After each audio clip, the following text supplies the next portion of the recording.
திருநீர் எடுத்துட்டு வாங்க. சுத்தி வந்துருக்கும் நடந்துட்டுனா கொஞ்சம் ஃப்ரீ ஆயிடுச்சு. வேகமாயிடுச்சு. இல்லை அவர் ஒன்றும் சொல்லலை. இல்லை வாங்க சுத்தி சொல்லும்போது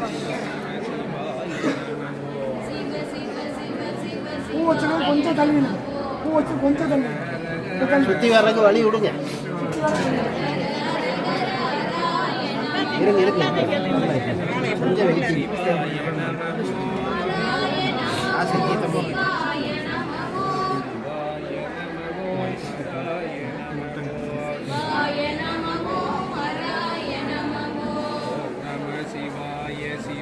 சுற்றி வர்றதுக்கு வழி சிவாய